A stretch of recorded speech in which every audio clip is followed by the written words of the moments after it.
Welcome to Commander Central, episode 256, and today we'll be taking a look at listener Nick Corville's Arixmethes, the Slumbering Isle deck. I'm Dana. And I'm Max.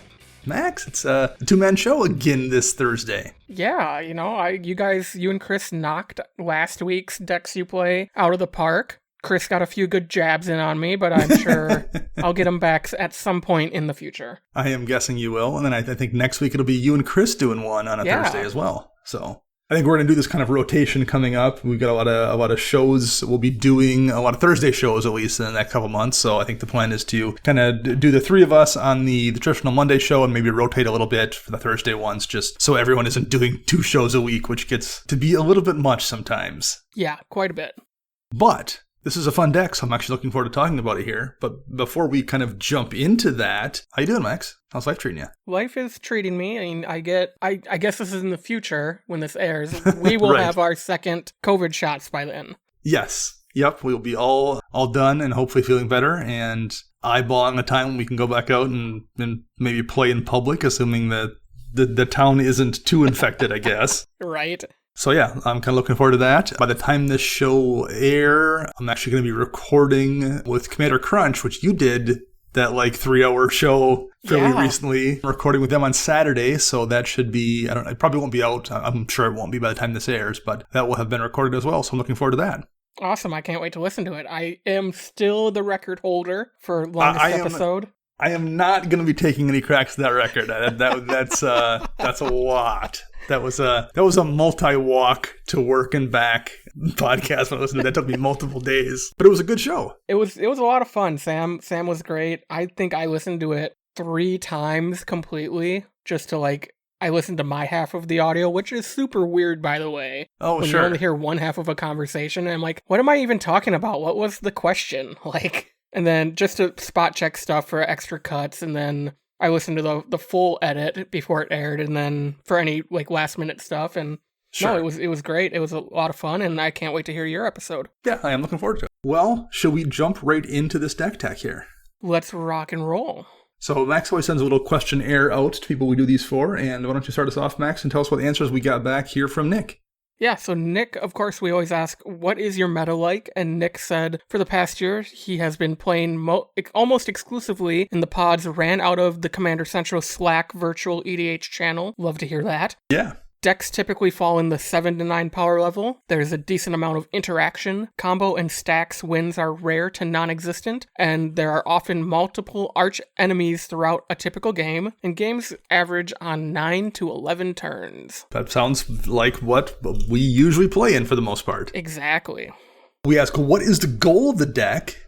And the deck always wants to ramp on turn 2 and then try to cast Arixmethes on turn 3 and then cast some of those big 7 CMC haymakers on turn 4. The deck plays very battle cruiser, and to protect his board state, he uses a suite of free counter spells that are always going to be available. The secondary theme is to leverage Arixmethes' 12/12 body and turn it into a one-shot commander using commander damage. And the last thing here is Vesuvian Doppelganger is a pet card, and it is also in the deck for that reason. Awesome. We ask, what are the areas of weakness or areas we should focus on? Nick said he's always looking for suggestions on fun and exciting 6+ mana value bombs to ramp towards. And then for budget, there are no budget restrictions, but for power level and fun reasons, he doesn't run stacks, tutors, or infinite combos. All right.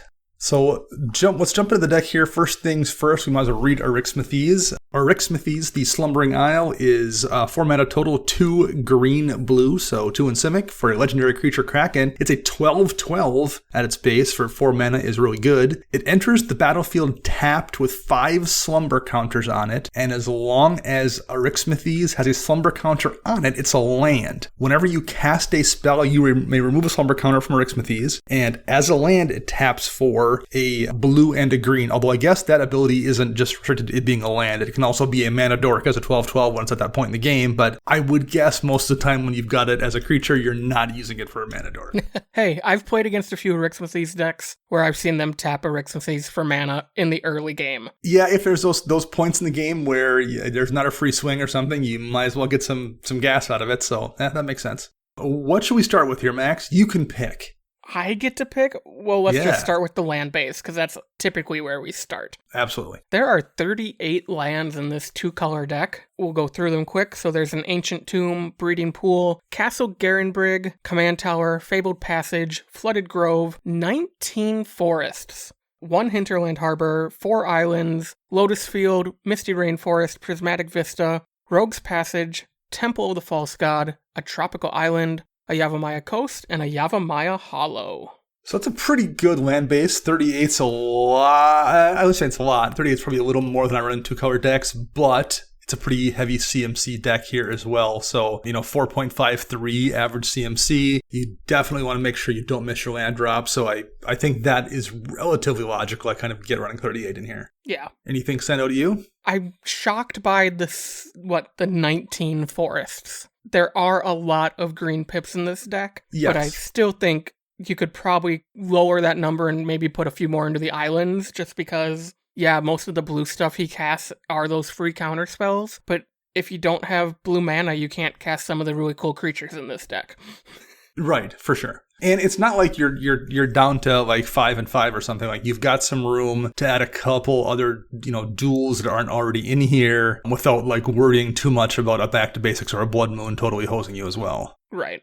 So there's one I see you have noted down here, Max, is Rejuvenating Springs as an ad for a duel. For sure, that's the new Battle Bond land that came out in Commander Legends. It's 99% of the time going to come in untapped just because of it being a multiplayer format, and it's pretty easily available, so that would be probably one I would slot in right away. Yeah, that's definitely one I would put in too. Probably just put it in place of a forest, just makes your deck a little more versatile, and it's not going to hurt you at all.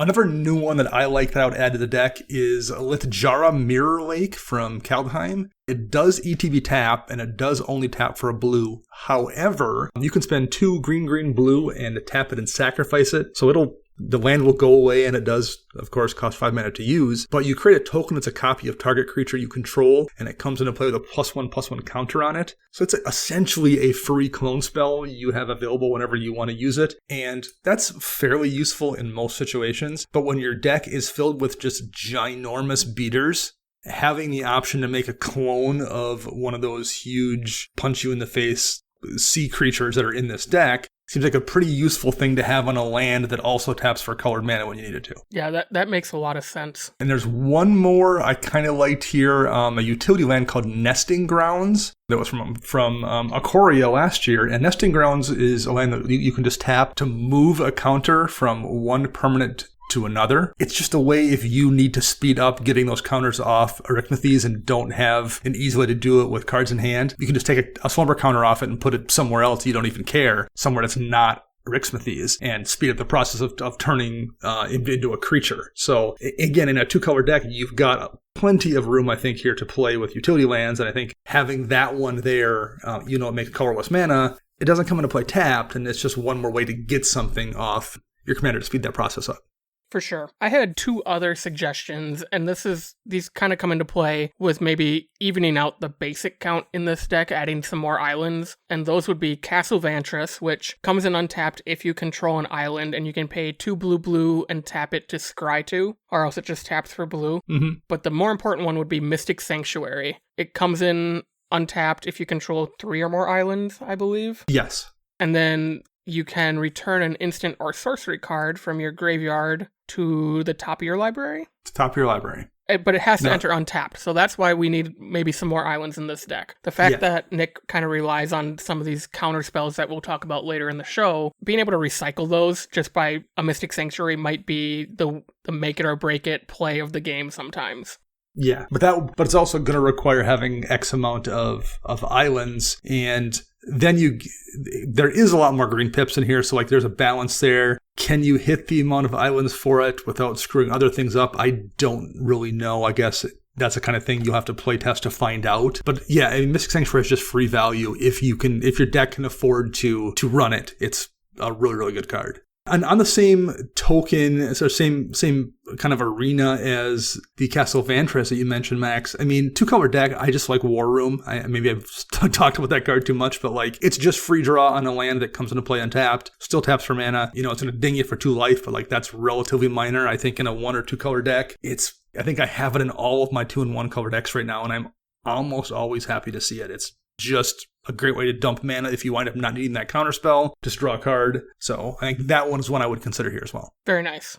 Okay, we will go over and take a look at the artifact suite then. There are 7 artifacts in this deck. There's an Arcane Signet, so that's kind of a mana rock we're seeing pretty much everywhere the last 2 years or so. There's a Cold Steel Heart. That's also a 2-mana snow artifact in this case. It comes into play tapped, and when it comes into play, you choose a color, and you can add 1 mana of the chosen color to your mana pool and you tap it. There's a Helm of the Host, which is a pretty well-known card that lets you make a token copy of the equipped creature, and it works even on the legendary stuff because the token is not a legendary. There is a Simic Signet. There's a Soul Ring here. There's a Talisman of Curiosity. So most of the 2-mana rocks we expect to see are here. And last but definitely not least in a deck filled with giant creatures is the Great Henge. So fantastic mana rock, fantastic draw engine, fantastic pretty much everything, which is why it's now closing in on $60. Woohoo! That's insane. I just lent one to Chris. Better keep an eye on that guy. I will. So what do you think of the artifacts here? So I really like this artifact setup when I was looking at the deck list last night. And as the more I thought about it, this morning and reread the notes, I think there's one really big mana rock that's missing that will definitely help with this ramping Arixmethes out as fast as possible. And that's Mana Crypt. Budget isn't a limit, so it's definitely something to just, put out there as a suggestion. Being able to drop this on, maybe not turn 1, but turn 2, play your forest, play your island, play this. There's Arixmethes on turn 2, every time. So there's 2 ways that Mana Crypt tends to work in decks.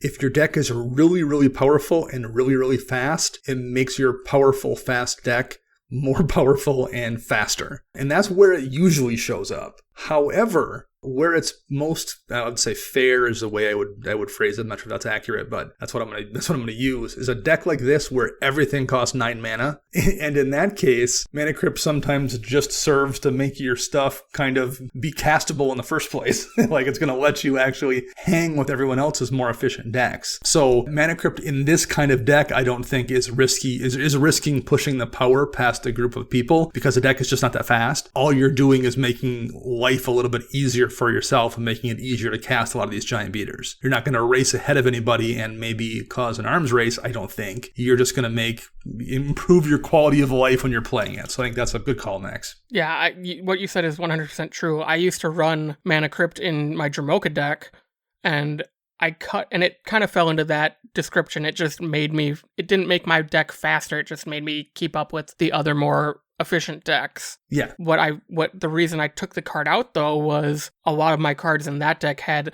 1 colorless in their casting cost, or even 2, where I wasn't getting a lot of the benefit of it, where this deck, sure, everything has a 4 or a 5 or a 6 next to those colored pips in the mana values, so that 2 extra mana is going to come in handy a lot of the time. Yeah, for sure. And I would probably put that in the Cold Steel Heart slot. But if you don't have a crypt or don't want to spend money on a crypt or don't want to proxy one, there's a couple other things I would still run in that Cold Steel Heart slot. It does come into play tapped. You are playing a 2-color deck, so you can afford to run Everflowing Chalice in there where it's going to still be castable on turn 2. It's not going to come into play tapped. Yeah, it only makes colorless mana, but you also have the option to cast it on turn 10 if you have nothing else in hand and put 3 counters on it or something and still use it immediately and tap it for 3 mana. So something like that is an option. Wild Growth. There's already a Fertile Ground in here as an enchantment that goes onto a land to make it tap for more mana. Wild Growth is just probably a better Fertile Ground in this kind of deck. And since your commander is going to come into play as a land anyway, people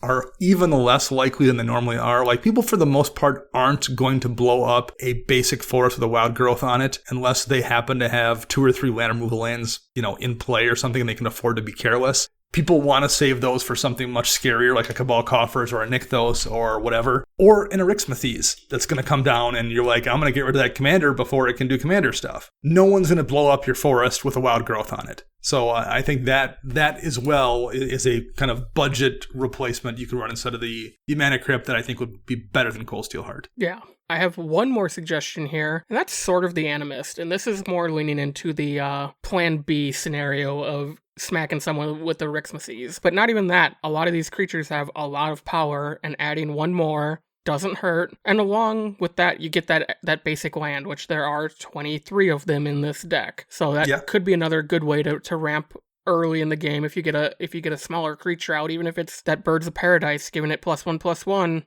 you can still attack with it and get your land. Well, and if you think you need the lands less than you need the ability to just kill people, Blackblade Reforged is going to come into play, and this is a green deck, and there is stuff that ramps in here, and your commander is a 12/12 by default. If you have 9 lands in play when you draw Blackblade and put on Arixmethes, that's 21 damage. You are going to kill somebody. 9 lands is not that difficult to reach, even if you're not ramping, and if you are ramping, it's even easier. And there's stuff in here like Rogue's Passage to make your commander unblockable, and Arixmethes is not the only legendary creature here that you can equip that to. We'll go over a lot of these when we get to the creature section, but there's, probably 10 legendary creatures in here that can wear that Blackblade Reforged just as easily as your commander can. So that's one I kind of like here as a backup plan. Another one that I'm torn on. I'm not sure if I myself would run it, but I thought I'd throw it out there, and that's Quicksilver Amulet. It's a 4-mana artifact, and then you can tap it for 4, so it is going to cost you 8 to use it the first time. But you can put a creature from your hand into play. That's useful for 2 reasons. It functionally gives you flash on a creature, so you can just play your creature whenever that's useful from your hand. However, there are 20 creatures in this deck with a CMC over 5. So even if the creature's a 5-drop, you're saving 1 mana, of course, assuming you've dealt with the casting cost already, but like after you've already broke even, on a 5-drop, you're saving 1 mana. But if you're dropping something that's, 7 or 8 or 10 or 12, like there's some really hefty creatures in here. You could be saving, 5, 6, 7 mana on an activation, in addition to kind of functionally getting it at flash speed. So it's a card I don't actually run in any of my decks, and I've tinkered with it in the past. I'm not sure if it's good enough, but it might be. So that's one I would maybe look at there as well. All right, Max, we jump over to sorceries next. Let's do it. There are 6 sorceries. They're pretty much all ramp. Farseek, Nature's Lore, Rampant Growth, 3 Visits, Traverse the Outlands, and finally Whelming Wave, which is a pseudo board wipe for this deck. Yeah, Whelming Wave is 2 blue. Return all creatures to their owner's hands except for Krakens, Leviathans, Octopuses, and Serpents. And of course, Arixmethes is a Kraken. And there's quite a few of those creature types in this deck as well. So it's, not all of them are, but there's enough that it would be pretty one-sided most of the time. What do you think about these, Dana? He specified he wants to ramp on turn 2, and these are all 2-mana ramp spells, including 3 Visits, which just got a reprint to knock that price down to be affordable for most people, so that helps a lot there. And then Traverse, for those who don't recall, 4 and a green, search your library for up to X basic land cards, where X is their greatest power among creatures you control, and put them onto the battlefield tapped. Again, in a deck like this, where everything has like 10 or 12 power, Traverse is a decent card. It's a much better card in this kind of deck, and if you have your commander out as a creature, or even one of your other big creatures, and you manage to spend 5 mana on a Traverse, you're just good for the rest of the game. Like, you're going to put so many lands in play. And that's maybe one of the reasons why there's so many basics in here as well. Mm-hmm. I think you can still swap some out, but like, I get keeping, 14 or 16 basics in here, because a lot of times you're going to be able to go get 14 or 16 basics with 1 cast of Traverse. Oh, yeah. And then you're good to go. Like, you're just, the rest of the game, no one else can keep up. It doesn't matter how often they kill your commander or whatever. You just always have mana to rebuild. So I like that card a lot in this deck. Yeah, me too. Typically I think I would say add something like an overrun effect, but I don't think this deck needs it. I think if this deck amasses enough creatures on the board, you just aren't going to have the blockers unless you run up against maybe like a token deck or something. Yeah. The one thing I could see running is Overwhelming Stampede, mm-hmm. because it makes big creatures so much bigger.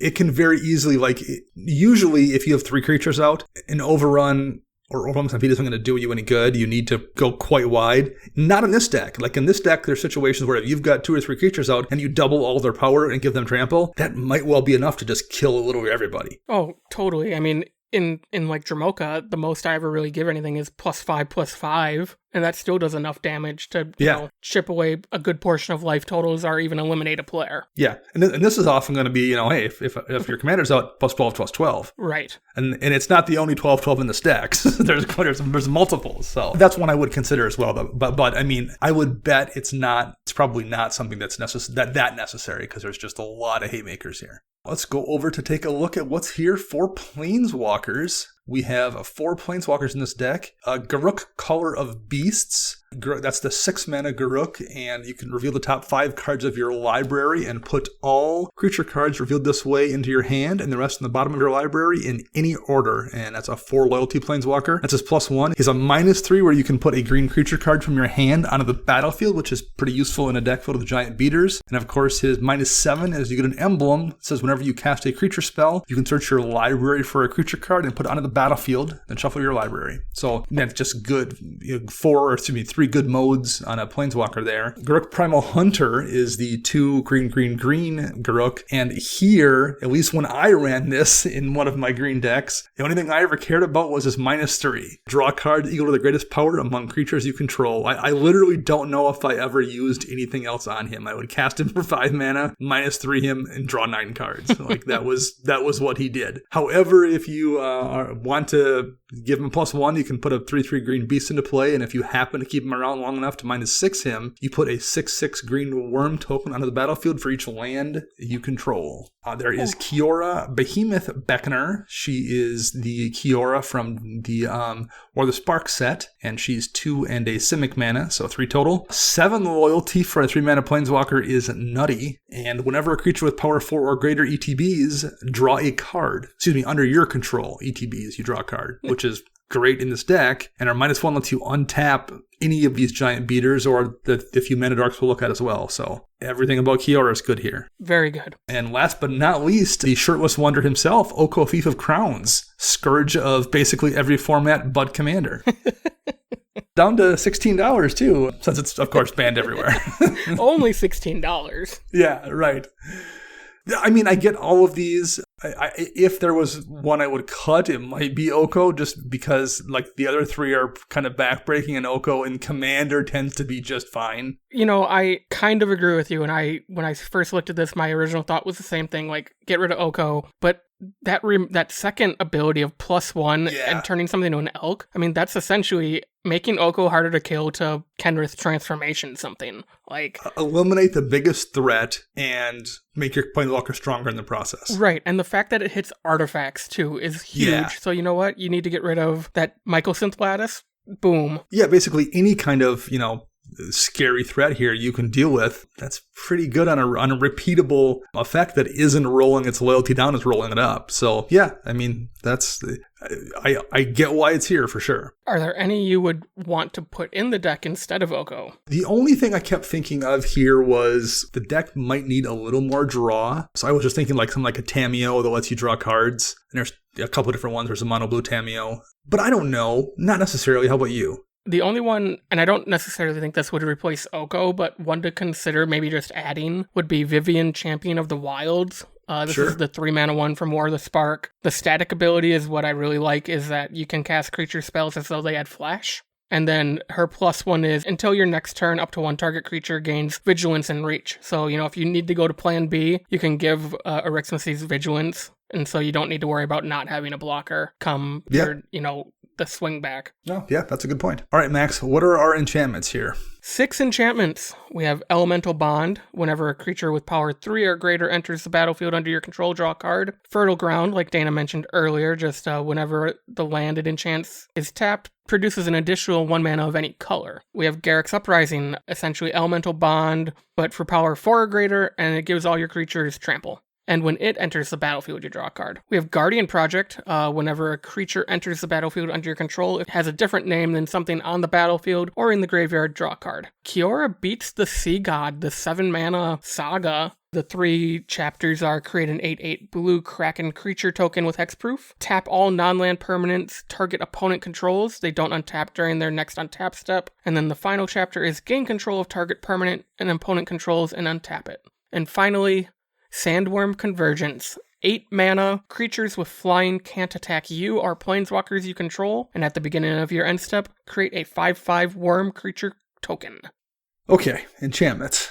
So there's one, and I don't know where you would put it in here. Mana Reflection's a good card in any deck for the most part, and it's 4 green, and if a permanent will be tapped for mana, it produces twice as much of that mana instead. And there's no situation where that isn't a good card. This is a deck, though, where your commander taps for 2, that makes it tap for 4. You have a Great Henge here that taps for 2, that makes it tap for 4. There's a couple of mana dorks that tap for multiple mana that will make them tap for 4 as well. So like doubling mana is good, but when you have things that are producing more than 1, it scales up that much better. And there's also a Castle Garenbrig in here where you spend 4 mana and tap it to add 6. That makes Castle Garenbrig tap for 12. Mana Reflection is not a cheap card. It did get a reprint recently, but it's still in the $20-ish range. But I think that would be a beating in this deck if you can make it stick. It's actually $10. Is it down that far? Oh, I'm checking right now. You're right, it is. The double Masters Masters that's pretty one, reasonable for that card. That's so okay. Maybe I need to pick some of these up. Yeah, I'm kind of wondering if I need a backup too, just in case I need it for something down the road. So yeah, that's one I would ponder here. I think it would be super impactful. It's the kind of card that if people don't deal with, the game gets out of control. Right. So I like that one here. Anything from you? Yeah, I'm not a fan of Kiora, best the Sea God in Commander. I understand it was a powerhouse in Standard, but in Commander, you really have to pick and choose who that target opponent is on Chapter 2. Yeah. Where I think for less mana and maybe a little more of a trick play, you could run Cryptic Command. Because Cryptic Command lets you tap down all creatures your opponents control. So you could do this at the end step of the player right before you. Tap, draw a card and tap everybody's creatures, and you pretty much can swing away with your army of big fat beaters that this deck is made up of for 3 mana less. Yeah, I tend to agree. I think it's a super strong card, but I think what Mana Reflection does at 6 mana is going to be way more game-breaking than what this does at 7. Yeah. Although it is on theme, making the octopus, and it does kind of fit what the deck is doing, but that's one I would generally be looking to pull if I was going to pull a card. Yeah. I love all the rest of them, though. All the rest of them are great. I've never actually seen a Sandworm Convergence in a deck, but I like that he's running it. Like I like those cards that I've always wanted to play, never quite found a home for, and it's going to be here, providing pretty good defense for you, making worms, and it does it at the end of your first turn too. So it's like it's not one of those enchantments you have to wait a full turn to get some benefit from. It's going to create value pretty quickly for you. So I like seeing it here. You are very lucky then. I have played in multiple games over the past year where I've had to politic the table into removing this card just so I could do something with my Dramoka deck. I suppose, yeah, I can see that. It's like, hey, that person who played Sandworm Convergence is the threat to all of us, but they're also keeping you at bay. It's like, well, then I'm going to kill you. Well, don't do that. They're keeping you at bay and getting a worm every single turn. A 5/5, mind you. So, yeah. Should we look at the instants now? Let's do it. There are 11 of them. We have a Berserk, one of my favorite cards. Maybe the best blue card ever, Cyclonic Rift. The free counterspell, Fierce Guardianship. There's a Fog. There's Force of Negation. That's the new free counterspell from Modern Horizons 1. Heroic Intervention. Mana Drain. Plasm Capture. Return of the Wild Speaker. Spell Swindle. And Swan Song. That's a nice that's a great set of instants. Yeah. The one that kind of jumps out at me that I would probably be interested in replacing is Fog. Not that Fog isn't a good card and a good effect, but I think there's like, even if it's just something like Constant Mists that costs 1 more and it has the buyback option, like there's those times when it's down to, turn 12 and it's you and one other person. And if you draw Fog, it's going to buy you a turn. If you draw Constant Mist, it's going to buy you 5 turns. Yeah, I agree with that. But there's even things like, Tangle, and I think Tangle is $5 versus like 50 cents for a Fog or less for a Fog. But like Tangle does the same thing. It costs 1 and a green, so it's slightly more expensive and prevents the combat damage. But the attacking creatures don't untap next step either. So like the person who tried to do the Alpha Strike on you just doesn't. They're vulnerable for 2 turns essentially, not just the 1. So like I think Fogs are the kind of thing where it's worth paying an extra 1 mana to get some kind of a bonus. Moment's Peace is 1 and a green for a Fog, and it has Flashback for 2 and a green, so it gives you 2 uses if you don't want to have to sack a land to Constant Mist or something. And there's even things like Polymorphous Jest that, it's double blue and a colorless, so it's 3 mana instead of 1,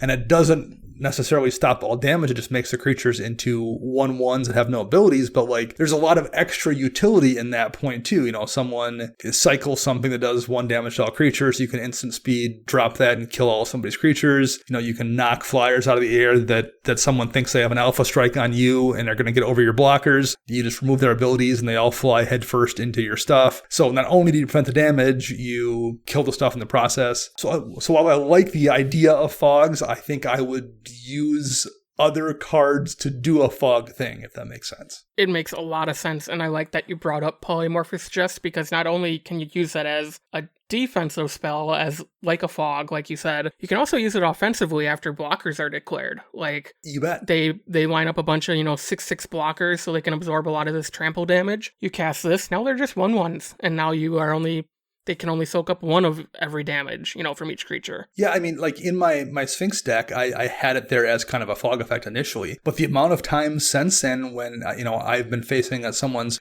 say they have a fairy deck or something, whatever, and they've got 6 fairy blockers in play, I'm just going to knock those onto the ground and kill them with 4 Sphinxes or something that they could have otherwise blocked. Like there's a lot of offensive uses in that you don't get with fog as well. Mm-hmm. So yeah, that was one of the ones I had, for instance. Do you have anything special here, Max? I mean, I mentioned Cryptic Command when we were talking about enchantments. I think that would be great in this deck. The triple blue is probably why it's not in here, just because there isn't a lot of blue mana sources, but manipulating the mana base might be able to fit that in here.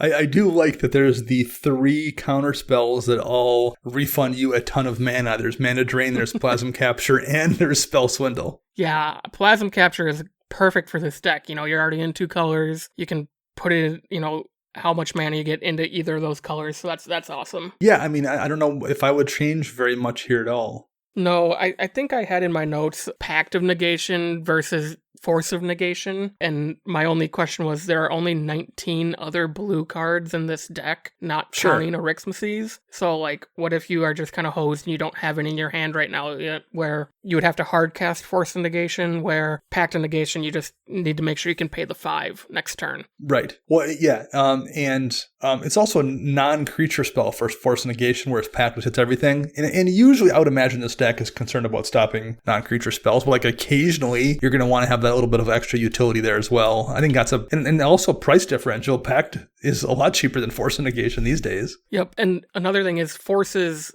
if it's not your turn, you can exile the card. So either way, if you need to use this on your turn, you still have to pay the 3 mana. And yeah, you mentioned that, Max, it only works when it's not in your turn to be cast for free, and that's 3/4 of the time, but it's not all the time. There's enough situations where it is not free. Right. So, I didn't mention this when we did that square cards round holes thing, but that was why I didn't put Force of Negation into my Kedis and Crom deck, because my primary concern in that deck is stopping people from countering my spells when I'm doing an Alpha Strike. And Force of Negation just doesn't work in that situation. I mean, I can hard cast it, but I got to spend 3 mana. So that's one that doesn't work in that deck as well. And yeah, there are situations where Pact is better, and I think this might be one of them. So that's a good call. Any other instance here for you? No, that's all I had. I didn't really either. Everything here looks pretty. This whole deck is pretty solid. I mean, I don't have a lot of suggestions. It's clearly something he's worked on for a long time. Yeah, this would be the 11 I would run. If I was building a deck similar to this. Yeah, very close. So let's jump over to the creatures, last but not least here, I guess. Ooh, there's a ton of them. There is, and they're beefy boys. So I will start. Let's go. So we have an Acidic Slime. We have an Archetype of Endurance. That's the one that gives all your creatures hexproof, and opponent's creatures can't have or gain it. Archetype of Imagination, same type of stuff, but for flying. Bane of Progress, a nice creature that removes a bunch of artifacts and enchantments and gets bigger with every one it destroys. Birds of Paradise, nice little mana dork. Our good friend Consecrated Sphinx to get that draw engine going. Eternal Witness, just another way to get something back from the graveyard. Gem Razor, this is from Ikoria. This is a mutate card. Its mutate cost is 1 green. It has reach and trample, and whenever this creature mutates, destroy target artifact or enchantment an opponent controls. Galta, Primal Hunger, the big 12/12 dino for essentially 2 green in this deck with trample. Hydroid Krasis, a good way to regain some life and draw some cards. Has flying trample, and it's just a big beefy flying squid. Kiora's Follower, just another way to untap permanents.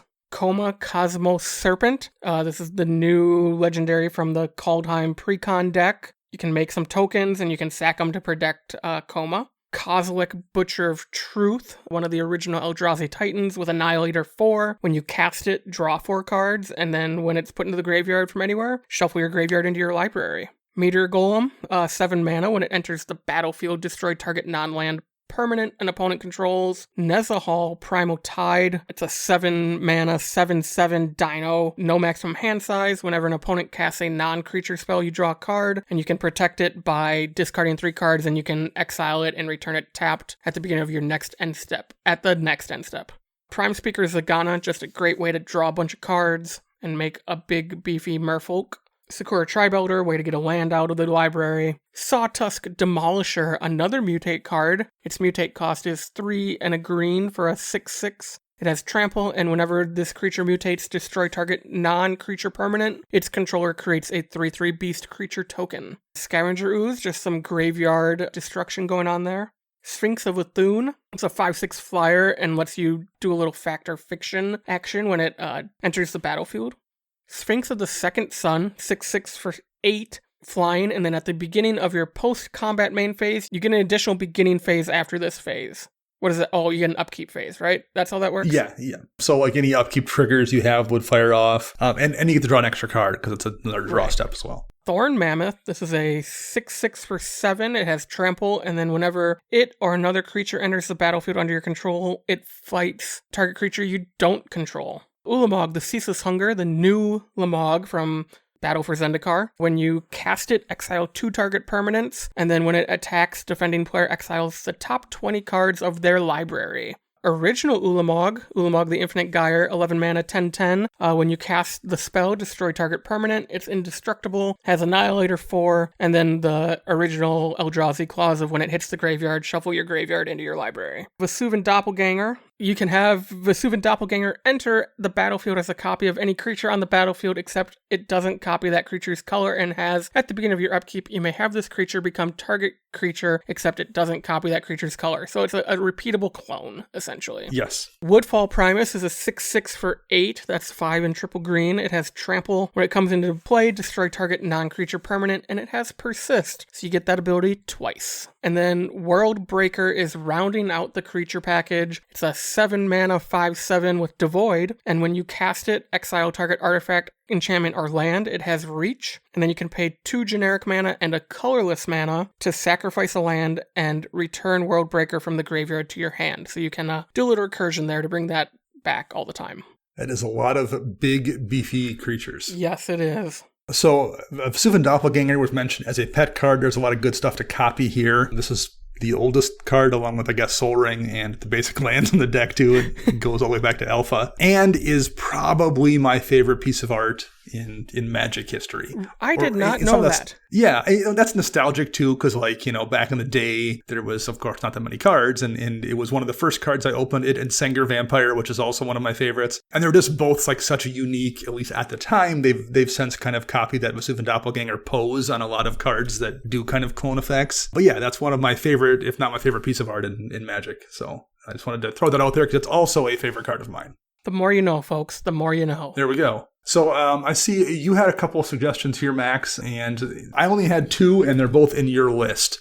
So I will throw the first one out here that I had, and that would be AC Tyrant of Gyre Straits. It's 4 and a Simic, 6 total for a 5/5. It's basically a sea monster version of Tatiova. So play a land, and when a land ETB, play an additional land per turn, and when a land ETBs, you draw a card. It fits the sea monster theme, it fits the giant beater theme, it fits the value train theme, it does all the stuff this deck wants to do. That's one I would find room for in here. Okay. My first one is Blightsteel Colossus, because we're talking about big beaters. Why not kill someone with Infect? Yeah.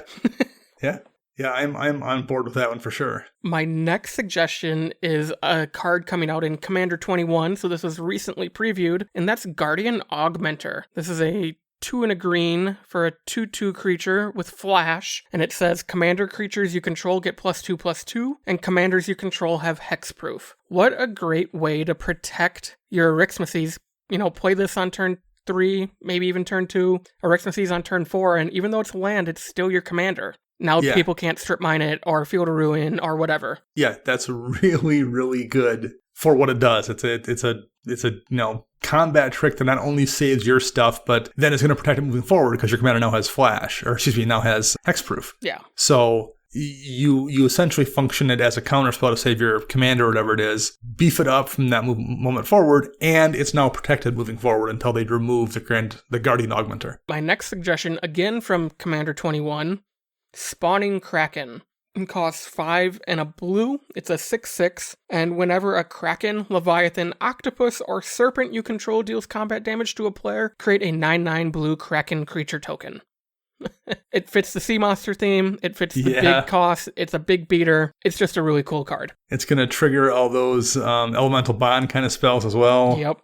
It's really good. The last one I had here was Kadama of the East Tree. It is not a sea monster, it's just a spirit, and it's a 6/6, but it does have reach, which is useful. However, the most useful thing is whenever another permanent ETB is under your control, if it wasn't put onto the battlefield with this ability, you may put a permanent card with equal or lesser mana cost from your hand onto the battlefield. So if you play land, you just play another land, but if you play like your 9-drop sea creature, you can then put another 9-drop sea creature into play because of Kadama. This is a deck that's going to make a lot of mana, that's got a ton of beasts and value, and if I was going to run a non-sea creature, it would be the new Kadama from Commander Legends. It's great in any situation. In this deck, it's that much better because of how much mana you're going to save casting a big free thing with every big other thing you cast. Yeah, that is a great suggestion. I kind of overlooked that one, so that's a great one. My final suggestion from Commander Legends as well is Kamal, Heart of Krosa. 6 green for a 5/5, and the most important ability on this card, and because it's the only one I wrote down, beginning of combat on your turn, creatures you control get +3/+3 and trample. So right there, it's an overrun that you don't need to cast. It just is always overrunning. Yes. Yeah, I like that a lot too. Okay. We have gone through the giant pile of face beaters here. What are your final thoughts here, Max? This is an awesome battle cruisery deck. This is right up my kind of play style, my alley for EDH. So I hope I get to see it in person over VEDH in the near future. This is the first person I thought of when I was looking at this deck was my co-host from EDH Redcast, Matt Morgan. This is a Matt Morgan little kid deck, which is how he describes his stuff, his decks. This is what Calvin from Calvin and Hobbes would play. It's just a deck filled with hilarious monsters that are giant and hit people in the face and get turned sideways, and you've got a island Kraken for your commander. It's just a fun deck. I like seeing it a lot. It's a very nostalgic feeling deck too. This is just, it reminds me of Magic's early days playing on the floor in an apartment or someone's dorm room or something, and you're turning Crawworm sideways. Hey, now that's not just early days of Magic. That's how I learned how to play Magic. Yeah, I mean, right, I guess. Yeah, very much so. So, yeah, this is a very, very cool deck. So thank you very much, Nick Corville, for sharing your Arixmethes deck with us. We appreciate it.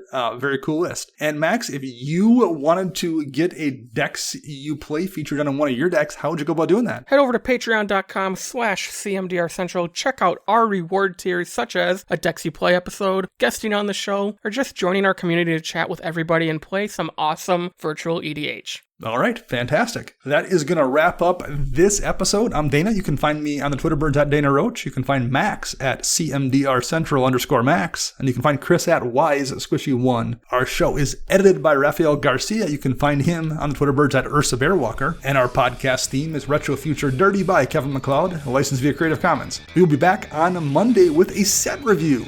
Until then, I am Dana. And I'm Max.